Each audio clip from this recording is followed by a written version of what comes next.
Lion Gardiner, who's a character of tremendous renown around Long Island Sound in the colonial period. Gardiner, an English conquistador who is one of the founders of both Connecticut and New York, fathering the first child of English parents born in both states. Believe it or not, they used to keep records of such things. But Gardiner's career spanned quite a long time and was filled with quite a lot of adventures, as you can imagine. In addition to defending the fort at Old Saybrook at the beginning of the Pequot War, he would be involved in the attack on Saucicus's Mystic Fort in Mystic, Connecticut, and then after that, with the rescue of Lion Gardner's daughter from the clutches of the Narragansetts on Block, and much more. Today we'll continue our look at Lion Gardiner and his exploits here on Long Island Sound in another episode of Fishing Historic Places. So it's around 5:30 in the evening, and we're heading out to do a little bit of prospecting for stripers. We're on an outgoing tide. We kind of have a feeling, and this is based on some experience this year, that we're going to be in the fish. You can see that we're about 3 hours, almost 4 hours into the falling tide, which means that our stripers are going to be in tight to cover. And what I mean there is, as the tide pulls out, they're going to be pulled back to invisible cover at high tide, cover that they can hold in and wait for the tide to turn. Now they are feasting right now, and if you look at the water right here, you can see minnows all over the surface. And we have a variety of seabirds. Peeper, tell us what these seabirds are. We got this crazy... Looks like a greater yellowlegs. Greater yellowlegs? I can't tell about the others. How about those little rats over there? No, the little ones, smaller sandpipers. It looks like there might be a semi-palmated plover. How about the white one? Great. Oh, it's not a great egret. That's maybe like a snow egret. A snow egret? Wow. There's a great egret way over there, up against the shore. That's certainly it. So we got all kinds of animal activity here because the ocean is literally teeming with life.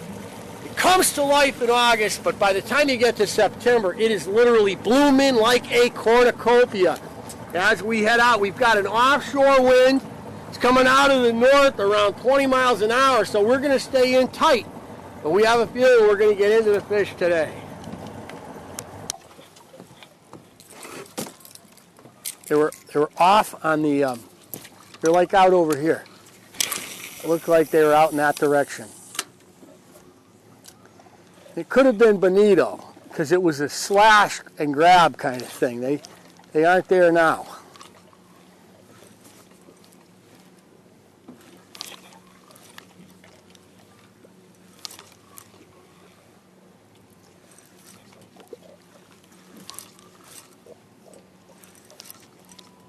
But there is current working here, so they might have attacked a school that was just moving across the current. So it could have been stripers or somebody like that.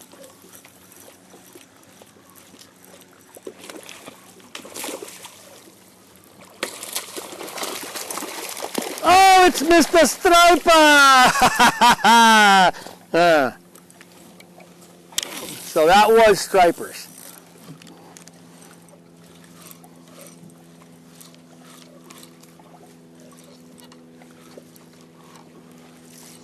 Could have been blues with them too, though. They mix in together sometimes.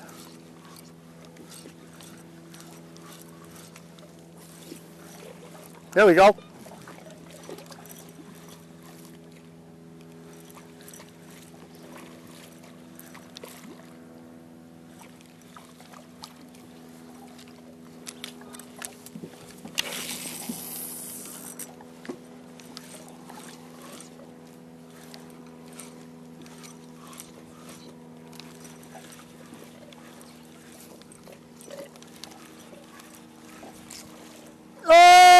He gets it. Oh, he's on.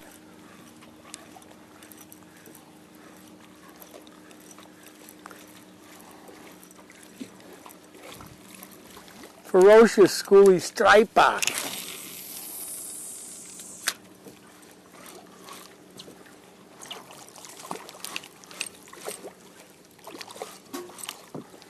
Nothing of any size, but still, the skunk is off.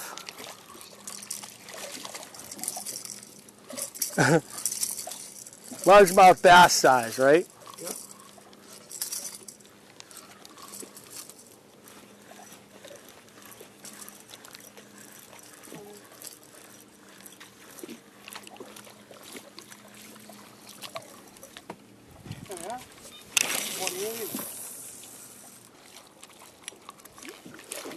No, look at you. That is a blue. There's our catch and cook if you can get in a boat. Don't try to horse it. Oh, our catch and cook is gone. That was a blue.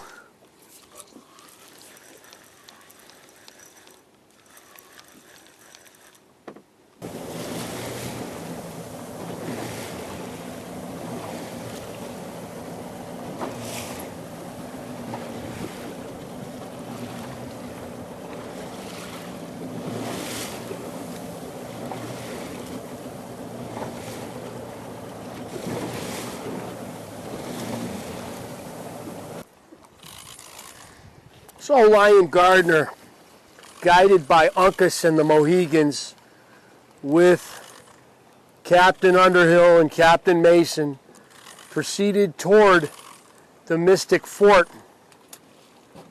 braving an ambush along the way, which made them doubt I.D.s was telling them the truth about his intentions.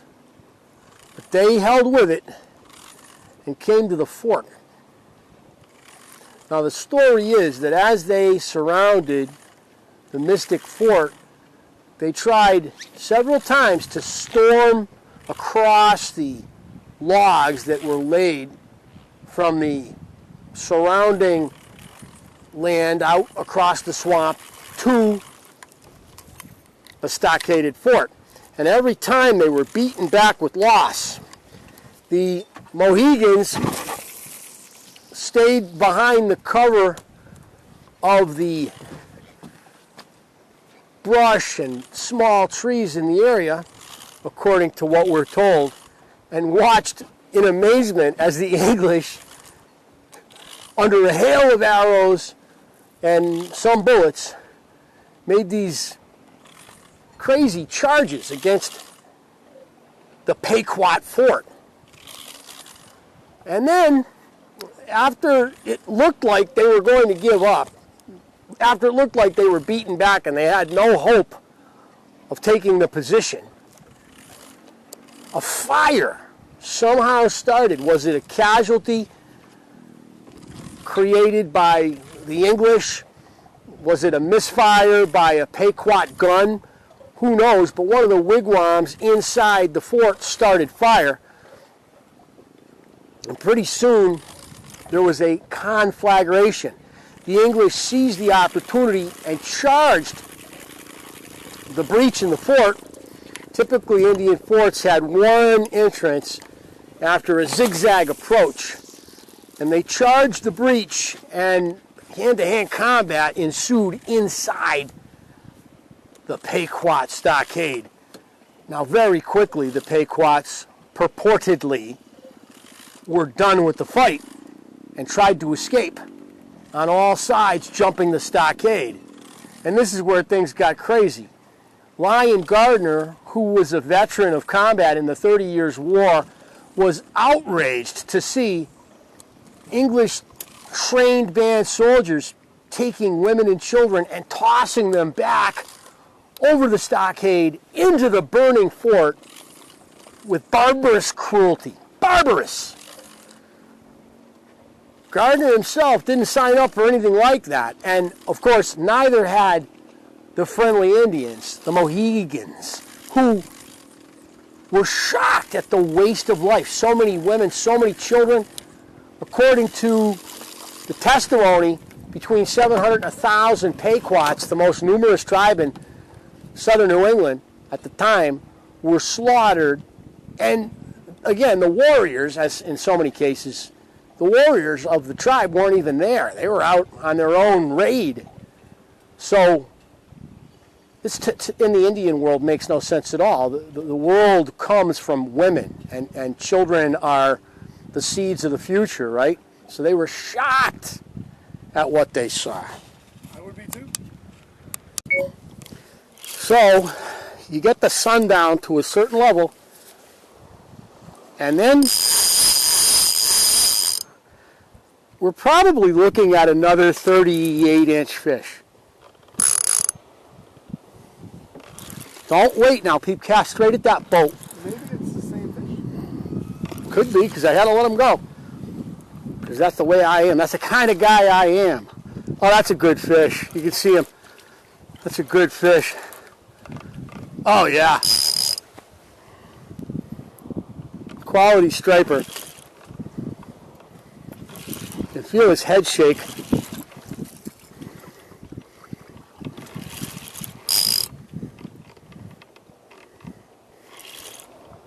Wow. Wow. Maybe bigger. It might be bigger than the 38, yeah. Wow.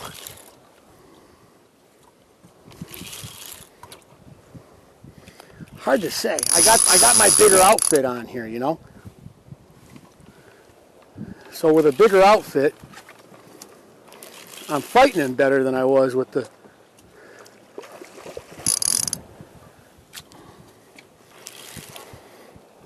I'm thinking he's around 40.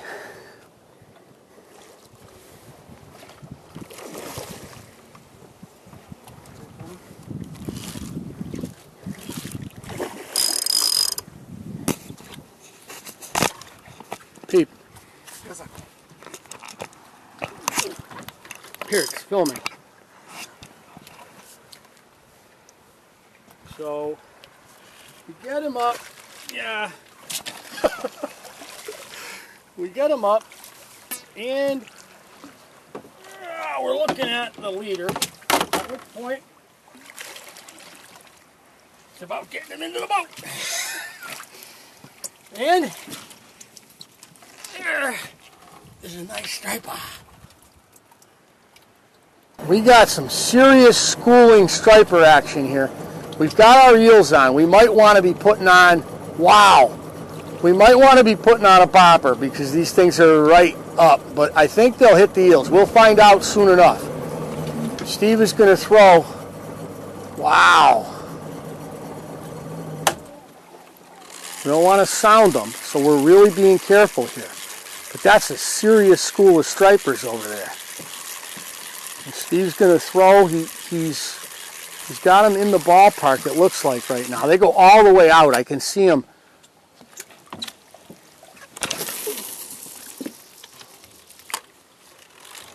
Now, are they going to be interested in the eels, or do they want something that resembles...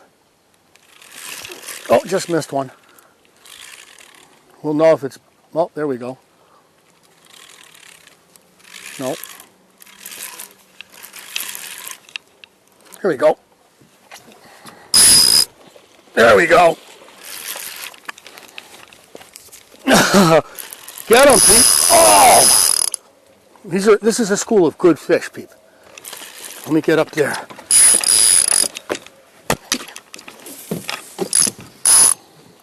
I got to get my pole up.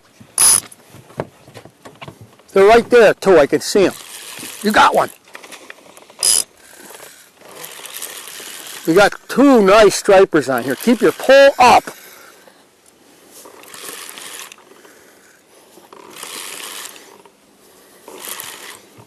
These are hogs.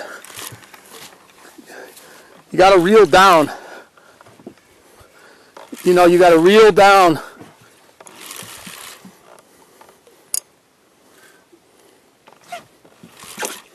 Keep that pole way up. Get up top here with me where I am.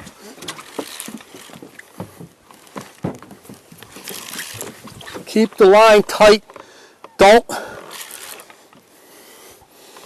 I don't know how big this is. This is a good fish, though. I'll tell you that. From the swirl on the top of the water, this is a solid striper. Yeah, this is probably a 40.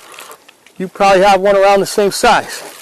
So they were definitely willing to hit the eels. Yep. Doubled up on hogs. Keep an eye.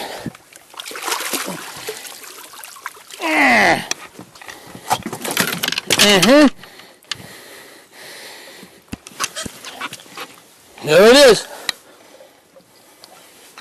Beautiful fish. You have to measure that and understand that there's more here.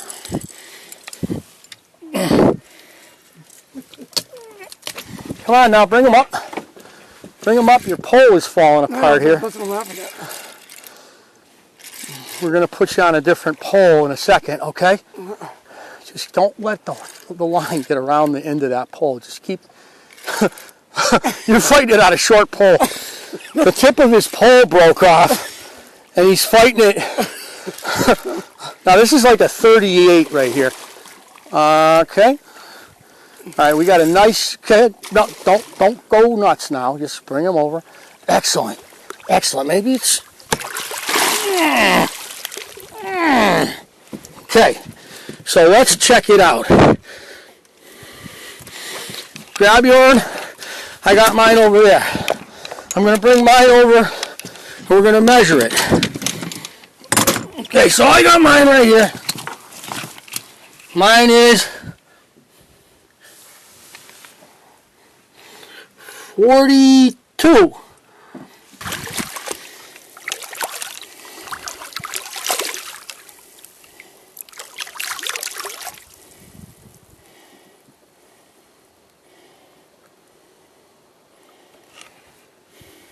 Okay, yours. Right there. Come here, hold mine by the tail, please. I'll get...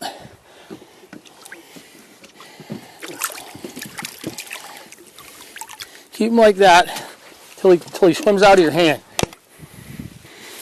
Yep, yours is 41. Is he ready to go?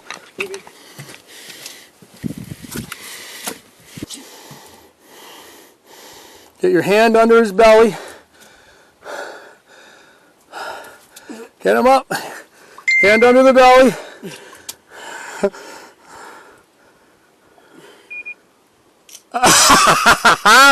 Bring him down a little. Get your hand directly under his belly.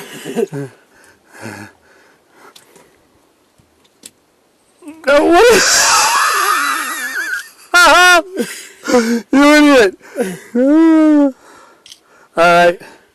Now do what I did with mine. Don't just throw them in the water. I'm proud of my brother Steven. He's got his first 40-inch fish. He's reviving him right now. Look at him go.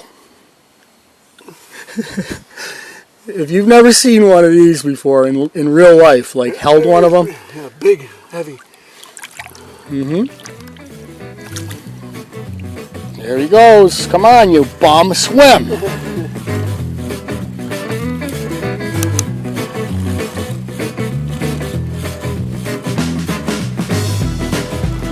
Now it's blue dark.